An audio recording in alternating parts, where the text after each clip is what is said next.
Students good morning everyone. Last క్లాస్లో మనం ఆస్ట్మాల్ process నుంచి నైట్రిక్ యాసిడ్ని ఏ విధంగా ప్రిపేర్ చేస్తారో ఆ ప్రిపరేషన్ మెథడ్ గురించి అబ్జర్వ్ చేసాం. నెక్స్ట్ ఈరోజు క్లాస్లో నైట్రోజన్ అనేది ఏ టైప్ ఆఫ్ ఆక్సైడ్స్ని ఫామ్ చేస్తుంది, వాటి ఫార్ములాస్ ఏంటి, వాటి నేమ్ ఏంటి అనే విషయం తెలుసుకుందాం. నైట్రోజన్ అనేది డిఫరెంట్ టైప్స్ ఆఫ్ ఆక్సైడ్స్ని ఫామ్ చేసుకోగలదు, అన్ని ఆక్సైడ్స్ని ఫామ్ చేయగలదు. ఆ ఆక్సైడ్స్ వచ్చేసి N2O. ఫస్ట్ ఆక్సైడ్ వచ్చేసి N2O. దీన్నేమో dinitrogen oxide. N2 అంటే డైనైట్రోజన్, O సింగిల్గా ఉంది కాబట్టి ఆక్సైడ్. సో నైట్రోజన్ ఫామ్ చేసే ఆక్సైడ్స్లో ఫస్ట్ వన్ డైనైట్రోజన్ ఆక్సైడ్. ఇంకా నెక్స్ట్ది NO. NO అంటే nitrogen monoxide. Nitrogen monoxide. The third nitrogen form చేసే ఆక్సైడ్స్ లో థర్డ్ వన్ వచ్చేసి N2O3 dinitrogen trioxide. Dinitrogen trioxide. ఇంకా నెక్స్ట్ N2O4. N2O4 అంటే డైనైట్రోజన్, 4 అంటే టెట్రా, సో డైనైట్రోజన్ టెట్రాక్సైడ్. ఇంకా నెక్స్ట్ది డైనైట్రోజన్ పెంటాక్సైడ్. ఇవన్నీ కూడా మనకి నైట్రోజన్ ఫామ్ చేసే ఆక్సైడ్స్ అమ్మా. ఫస్ట్ వన్ ఏమో N2O dinitrogen oxide. Second one వచ్చేసి NO నైట్రోజన్ మోనాక్సైడ్. తర్వాత N2O3 డైనైట్రోజన్ ట్రైఆక్సైడ్. తర్వాత N2O4 డైనైట్రోజన్ టెట్రాక్సైడ్. తర్వాత N2O5 అంటే డైనైట్రోజన్ పెంటాక్సైడ్. నైట్రోజన్ ఫామ్ చేసే ఆక్సైడ్స్. నెక్స్ట్ ఈ గ్రూప్లో నైట్రోజన్తో కాకుండా ఇంకొక ఇంపార్టెంట్ ఎలిమెంట్ వచ్చేసి phosphorus. Nitrogen, phosphorus, arsenic, antimony, bismuth ఇవన్నీ 15th గ్రూప్ ఎలిమెంట్సే. మనం దీంట్లో ఎక్కువగా నైట్రోజన్ గురించి మాట్లాడుకున్నాం. దాని తర్వాత మనం నేర్చుకోవాల్సింది ఫాస్ఫరస్. సో ఈ ఫాస్ఫరస్ అనేది ఆక్సో యాసిడ్స్ని ఫామ్ చేస్తుంది. Oxo acids. ఫాస్ఫరస్ ఫామ్ చేసే డిఫరెంట్ ఆక్సో యాసిడ్స్ ఏంటి, వాటి నేమింగ్ ఏంటి, వాటి ఫార్ములా ఏంటి అనే విషయం తెలుసుకుందాం. సో ఫాస్ఫరస్ ఫామ్ చేసే ఆక్సో యాసిడ్స్ ఓన్లీ ఆక్సిజన్తో రియాక్ట్ అయితే ఫామ్ అయ్యే వాటిని ఆక్సైడ్స్ అంటాం. ఆక్సిజన్తో పాటు హైడ్రోజన్తో కూడా కలిపి రియాక్ట్ అయినాయి అనుకోండి, ఫామ్ అయ్యే కాంపౌండ్స్ ఏమంటాం, ఆక్సో యాసిడ్స్ అంటాం. హెచ్ అంటే యాసిడ్, H+ అంటే ఆక్సిజన్ అంటే ఆక్సైడే కాబట్టి రెండింటితో రియాక్ట్ అవుతుంది కాబట్టి ఫామ్ అయ్యే కాంపౌండ్స్ మనం ఏమంటున్నాం, ఆక్సో యాసిడ్స్. ఓకే, ఫాస్ఫరస్ తో కెపాసిటీ ఉంది. ఫాస్ఫరస్ అనేది ఆక్సో యాసిడ్స్ ని ఫామ్ చేసుకోగలదు. సో ఫాస్ఫరస్ ఫామ్ చేసే ఆక్సో యాసిడ్స్ లో first one hypophosphorous acid. First one ఏంటమ్మా, హైపోఫాస్ఫరస్ యాసిడ్. దాని ఫార్ములా వచ్చేసి H3PO2. H3PO2. నెక్స్ట్ది ఫాస్ఫరస్ యాసిడ్. హైపోఫాస్ఫరస్ యాసిడ్ కి ఇంకొక ఆక్సిజన్ యాడ్ చేయండి. హైపోఫాస్ఫరస్ యాసిడ్ అంటే H3PO2, దానికి ఇంకొక ఆక్సిజన్ కలపండి. అప్పుడు ఏమైంది, H3PO3 అయింది. దాన్నే మనం ఫాస్ఫరస్ యాసిడ్ అంటాం. ఓకే, దీన్ని ఒకసారి పక్కన పెట్టండి. ఫోర్త్ వన్ చూడండి. ఫోర్త్ వన్ ఎవరు, orthophosphoric acid. Orthophosphoric acid. Second ఉన్నది ఫాస్ఫరస్ యాసిడ్. ఫాస్ఫరస్ యాసిడ్ కి ఇంకొక ఆక్సిజన్ కలపండి. కలిపితే ఫార్ములా ఏమవుతుంది, H3PO4 that is orthophosphoric acid. Okay, మనకి హైపోఫాస్ఫరస్ యాసిడ్ ఫార్ములా తెలుసు అనుకోండి. ఏంటో ఫార్ములా, H3PO2. దానికి ఇంకొక ఆక్సిజన్ యాడ్ చేస్తే ఎవరు వస్తున్నారు, ఫాస్ఫరస్ యాసిడ్ వచ్చింది. ఈ వచ్చిన ఫాస్ఫరస్ యాసిడ్ కి ఇంకొక ఆక్సిజన్ యాడ్ చేస్తే ఎవరు వస్తున్నారు, ఆర్థోఫాస్ఫరస్ యాసిడ్ వచ్చింది అనమాట. ఓకేనా, నెక్స్ట్ది పైరోఫాస్ఫరస్ యాసిడ్. Pyrophosphorous acid. దాని ఫార్ములా H3P2O5. H3PO5 కాదు, H2PO5 కాదు. దాని ఫార్ములా ఏంటమ్మా, H3P2O5. ఇంకొక ఫాస్ఫరస్ కూడా యాడ్ అవుతుంది, అందుకే దాన్ని మనం పైరోఫాస్ఫరస్ యాసిడ్ అన్నాం. పైరో అంటే ఇంకొక ఫాస్ఫరస్ యాడ్ అవుతుంది, ఆక్సిజన్ కూడా యాడ్ అవుతుంది అని. సో దాని ఫార్ములా ఏంటి, H3P2O5. Next metaphosphoric acid. Metaphosphoric acid దీని ఫార్ములా HPO3 అంటే హైడ్రోజన్స్ తగ్గిపోతాయి. మెటా అంటే హైడ్రోజన్స్ తగ్గిపోతాయి అన్నమాట. 2 ఉంటాయి కాస్త ఎన్ని అయిపోయినాయి, 3 ఉండేవి 1 అయిపోయింది. సో దాని ఫార్ములా ఏంటమ్మా HPO3.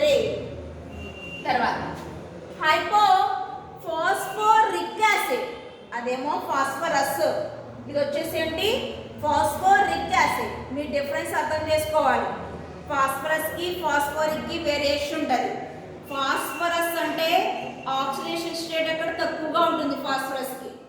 ఫాస్ఫోరిక్ అంటే ఆక్సిడేషన్ స్టేట్ అనేది ఇంక్రీజ్ అవుతుంది అన్నమాట. హయ్యర్ ఆక్సిడేషన్ స్టేట్ ఉండేదేమో ఇక్ అనాలి, లోయర్ ఆక్సిడేషన్ స్టేట్ ఉండేదాన్నేమో అస్ అనాలి.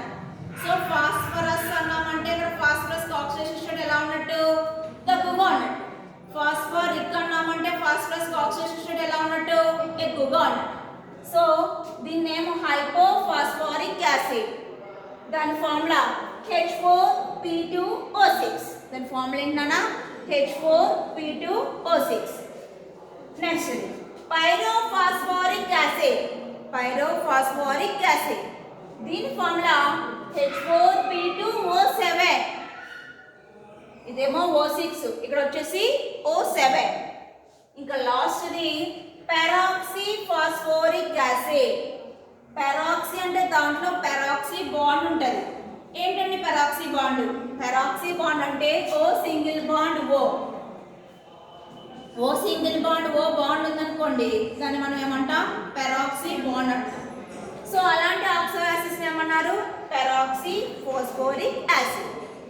ఇవన్నీ కూడా ఫాస్ఫరస్ ఫామ్ చేసే ఆక్సో యాసిడ్స్ 8 ఉంటాయి. అవి వచ్చేసి మళ్ళీ ఒకసారి చూద్దాం. Hypophosphorous acid, phosphorous acid, orthophosphoric acid, pyrophosphorous acid, metaphosphoric acid, hypophosphoric acid, pyrophosphoric acid and peroxy phosphoric acid వాటికి సంబంధించిన ఫార్ములాస్ అవండి. పెరాక్సీ బాండ్ అంటే ఏంటమ్మా ఓ సింగిల్ బాండ్ ఓ, ఆ బాండ్ ఏమంటాం పెరాక్సీ బాండ్ అంటాం. ఓకే, ఇంకా మిమ్మల్ని నెక్స్ట్ 2 మార్క్స్ కడిగే ఇంపార్టెంట్ క్వశ్చన్స్ ఏంటో డిస్కస్ చేద్దాం. ఇక్కడతో మ్యాక్సిమం చాప్టర్ అయిపోయింది. దీంట్లో 2 మార్క్స్కి చిన్న చిన్న క్వశ్చన్స్ అడుగుతూ ఉంటాడు, అవి ఏంటో మనం డిస్కస్ చేద్దాం.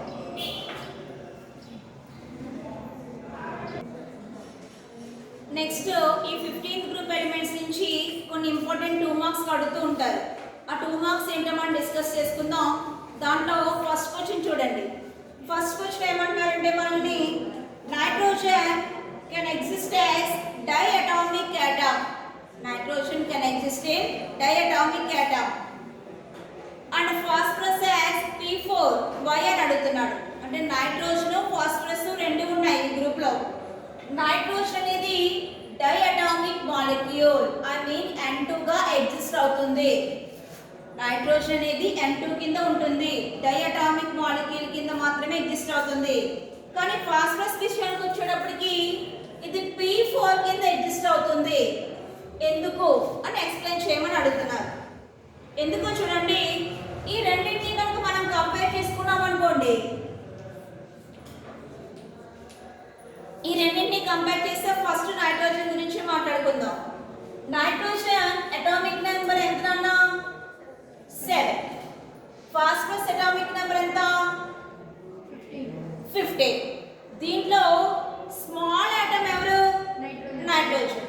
నైట్రోజన్ కి అటామిక్ నెంబర్ తక్కువగా ఉంది కాబట్టి దీని సైజ్ కూడా ఎలా ఉంది లోగా ఉంది compare to phosphorus.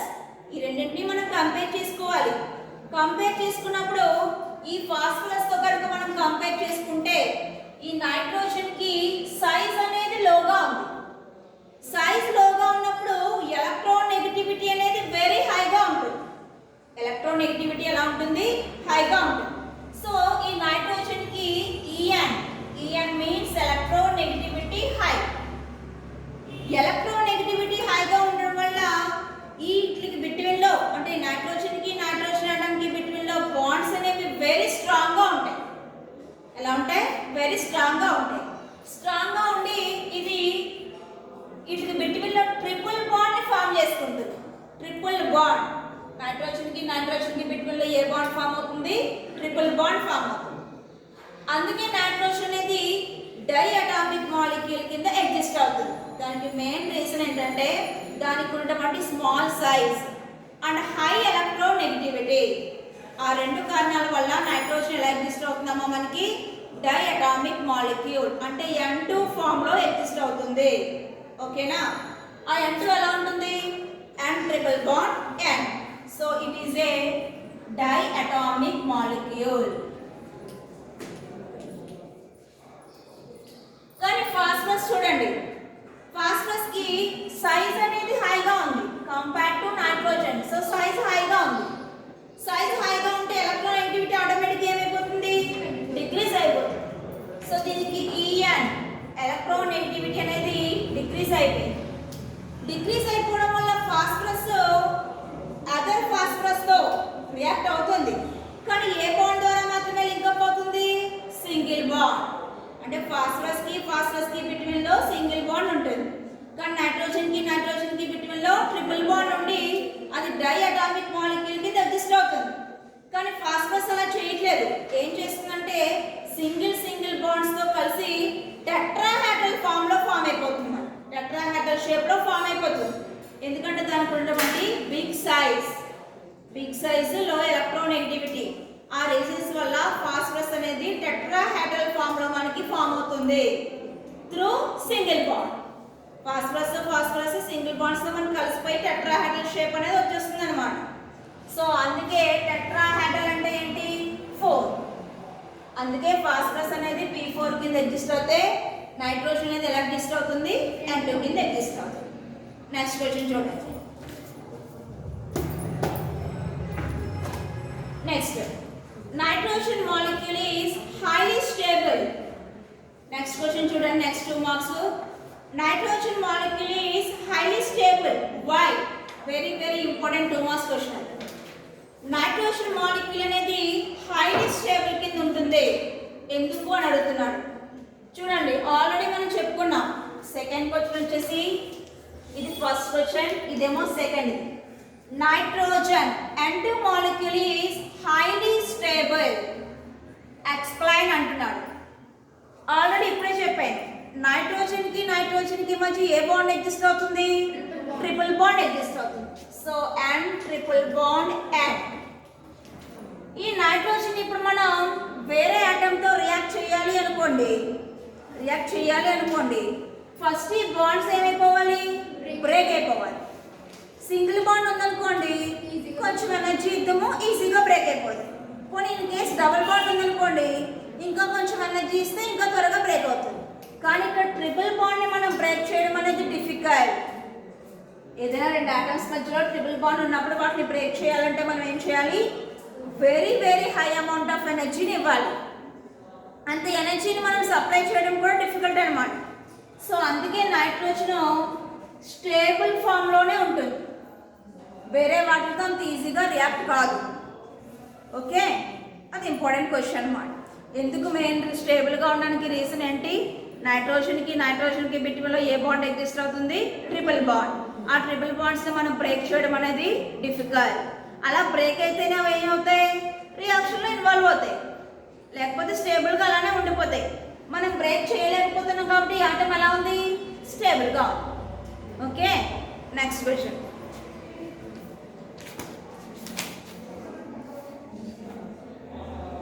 Next question చూడండి. Give one example of normal oxides and mixed oxides of nitrogen. మనం ఆల్రెడీ నైట్రోజన్ ఫామ్ చేసే ఆక్సైడ్స్ గురించి మాట్లాడుకున్నాం. నైట్రోజన్ అనేది 5 ఆక్సైడ్స్ని ఫామ్ చేస్తుంది మనకి. N2O, NO, N2O3, N2O4, N2O5. మిమ్మల్ని క్వశ్చన్ ఏమడుతున్నాడో ఒకసారి అబ్జర్వ్ చేయండి. నైట్రోజన్ అనేది ఆక్సైడ్స్ని ఫామ్ చేసుకుంటుంది, కానీ వాటిలో నార్మల్ ఆక్సైడ్స్ ఎవరు, మిక్స్డ్ ఆక్సైడ్ ఎవరు అని అడుగుతున్నాడు. నార్మల్ ఆక్సైడ్స్ వచ్చేసి NO. నార్మల్ ఆక్సైడ్ ఏంటి? NO. దాంట్లో ఒక నైట్రోజనే ఉంది, ఒక ఆక్సిజనే ఉంది. So simple normal oxide.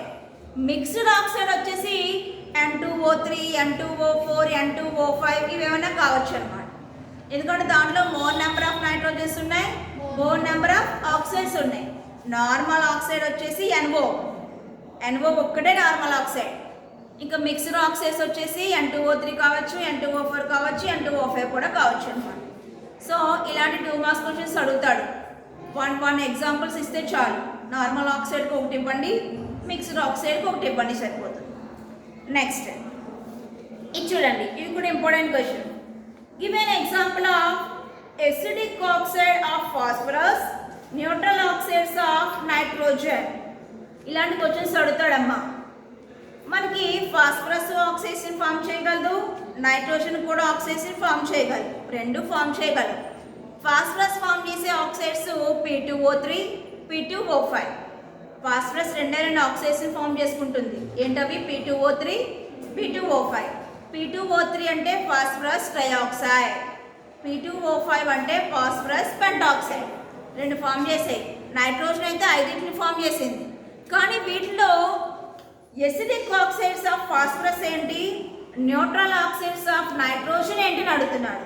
So చూడండి, acidic oxides of phosphorus is phosphorus pentoxide. అంటే P2O5 ఏమవుతుందమ్మా, ఎసిడిక్ ఆక్సైడ్స్ అవుతుంది. అంటే దాని నుంచి ఏ అయాసిడ్స్ అవుతాయి, దానికి ఏ నేచర్ ఉంది, ఎసిడిక్ నేచర్ ఉంది. అంటే దేంతో రియాక్ట్ అవ్వగలదు, బేస్తో రియాక్ట్ అవ్వగలదు ఈజీగా. ఓకే, ఫాస్ఫరస్ అనేది మనకి 2 రకాల ఆక్సైడ్స్ని ఫామ్ చేసుకోగలదు. ఆ రెండు వచ్చేసి P2O3 ఒకటి, P2O5 ఒకటి. ఫామ్ చేసుకోవడానికి రెండింటిని ఫామ్ చేసుకున్న దాంట్లో ఎసిడిక్ నేచర్ ఎవరికి మాత్రమే ఉంది, P2O5కి మాత్రమే ఉంది. అలాగే నైట్రోజన్ అనేది 5 టైప్స్ ఆఫ్ ఆక్సైడ్స్ని ఫామ్ చేయగలదు. కానీ దాంట్లో న్యూట్రల్ నేచర్, న్యూట్రల్ అంటే అది బేస్ కాదు, యాసిడ్ కూడా కాదు. అటు బేస్ కింద ప్రవర్తించట్లేదు, యాసిడ్ కింద కూడా బిహేవ్ చేయట్లేదు. అలాంటి కెపాసిటీ ఉన్నది NO. అందుకే NOని మనం ఏమన్నాం, న్యూట్రల్ ఆక్సైడ్ అన్నాం. ఈ టైప్ ఆఫ్ క్వశ్చన్స్ అడుగుతాడు. ఇక్కడతో మనకి ఈ చాప్టర్ అనేది కంప్లీట్ అయిపోయింది.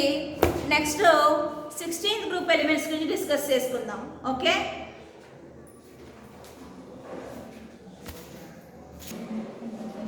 Next 16th group elements. 16th group ఎలిమెంట్స్లో ఏ ఎలిమెంట్స్ ఉంటాయి, ఎన్ని ఉంటాయి అనే విషయం అబ్జర్వ్ చేద్దాం. ఎవ్రీ గ్రూప్లో కూడా 5 ఎలిమెంట్సే ఉంటాయి. అది 15 అయినా, 16 అయినా, 17 అయినా, 18 అయినా, 13 అయినా, 14 అయినా, ఈచ్ గ్రూప్లో కూడా 5 ఎలిమెంట్సే ఉంటాయి. సో ఆ 5 ఎలిమెంట్స్ 16th గ్రూప్ ఎలిమెంట్స్లో ఉండే 5 ఎలిమెంట్స్ ఏంటో చూద్దాం. ఈ 16th గ్రూప్లో ఉండే first element oxygen. First element వచ్చేసి ఆక్సిజన్. అందుకే మనం 16th గ్రూప్ ఎలిమెంట్స్ని ఆక్సిజన్ ఫ్యామిలీ అన్నాం. ఎందుకంటే దాంట్లో ఫస్ట్ ఐటమ్ ఆక్సిజన్ కాబట్టి ఆక్సిజన్ ఫ్యామిలీ అన్నారు. వీటికి అనదర్ నేమ్ కూడా ఉంది. ఈ ఆక్సిజన్ ఫ్యామిలీని మనం చాల్కోజన్స్ అంటాం. చాల్కోజన్స్ 16th గ్రూప్ ఎలిమెంట్స్ కి అందర్ నేమ్ వచ్చేసి చాల్కోజన్స్ ఆర్ ఆక్సిజన్ ఫ్యామిలీ. ఎందుకంటే ఫస్ట్ ఆటమ్ ఆక్సిజన్ కాబట్టి. Next atom sulphur, selenium, Se selenium,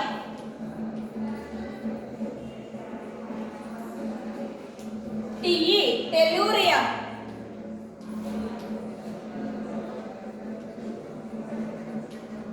polonium. Oxygen, sulphur, selenium, tellurium, polonium.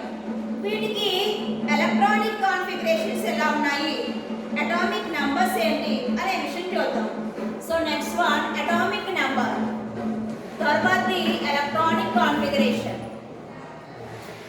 Already మనకు ఒక రూల్ ఉందని చెప్పారు.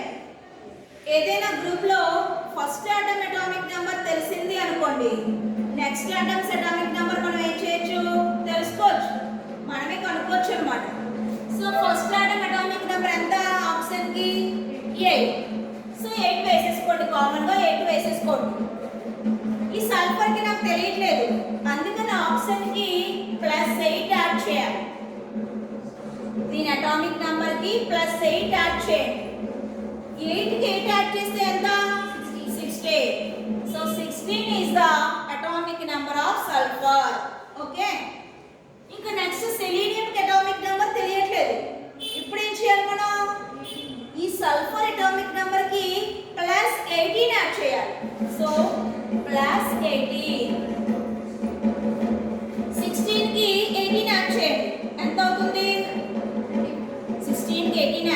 34. So 34 is the atomic number of selenium. ఇప్పుడు టెల్యూరియం కూడా తెలియట్లేదు నాకు, అప్పుడు ఏం చేయాలి? సెలీనియం అటామిక్ నెంబర్ కి ప్లస్ 18 యాడ్ చేయాలి, ఇంకొక 18 యాడ్ చేయాలి. యాడ్ చేయండి. యాడ్ చేస్తే 34 plus 18 48 52. Okay, so 52 is the atomic number of టెల్యూరియం. ఇంకా పొలోనియం, దీన్ని అసలు తెలియట్లేదు, హెవీ ఆటమ్ కాబట్టి. సో ఈ పొలోనియం అటామిక్ నెంబర్ తెలియాలంటే దీనికి 32 యాడ్ చేయాలి. టెల్యూరియం అటామిక్ నెంబర్ కి 32 యాడ్ చేయండి. యాడ్ చేస్తే ఏమవుతుంది? 52 కి 32 యాడ్ చేస్తే 84 అవుతుంది. This is the atomic numbers of 16th group elements. Okay, ఇంకా కాన్ఫిగరేషన్ చూద్దాం. కాన్ఫిగరేషన్ మనం 1s2 2s2 2p6 ఇలా రాసుకుంటూ వెళ్ళామనుకోండి, కాన్ఫిగరేషన్ ఏమైపోతుంది? చాలా పెద్దదిగా కనిపిస్తుంది. అందుకని కాన్ఫిగరేషన్స్ ఎప్పుడూ తగ్గించి రాసుకోవాలి. అలా రాసుకోవాలంటే నియరెస్ట్ ఇనర్ట్ గ్యాస్ కాన్ఫిగరేషన్ కింద దాన్ని చేంజ్ చేయాలి. సో వీళ్ళకి దగ్గరగా ఉండే ఇనర్ట్ గ్యాసెస్ ఏంటో చూసుకుందాం. చూసుకుంటే ఆక్సిజన్ కి దగ్గరగా ఉండేది helium, neon, argon, krypton, xenon. Okay, helium అంటే 2 కంప్లీట్ అయిపోయింది, అంటే 1s2 అయింది. నెక్స్ట్ ఎలక్ట్రాన్స్ ఎక్కడికి వెళ్తాయి? 2s2 2p4. Next 3s2 3p4. తర్వాత చెప్పాలి 3d10 4s2 4p4. తర్వాత క్రిప్టాన్ తర్వాత 4d10 5s2 5p4. Next electrons ఎక్కడికి వెళ్తాయి? 4f లోకి వెళ్తాయి. అందరూ 5d అనుకుంటారు, కానీ 4f లోకి ఎలక్ట్రాన్స్ ఎంటర్ అవుతాయి. So 4f 14 5d10 6s2 6p4. వీళ్ళకి కరస్పాండింగ్ ఎలక్ట్రానిక్ కాన్ఫిగరేషన్స్. వీటిని outer most electronic configuration observe చేయండి. 2s2 2p4 3s2 3p4 4s2 4p4 5s2 5p4 6s2 6p4. So the general electronic configuration of 16th group elements are ns2 and p4. Okay, the general electronic configuration of 16th group.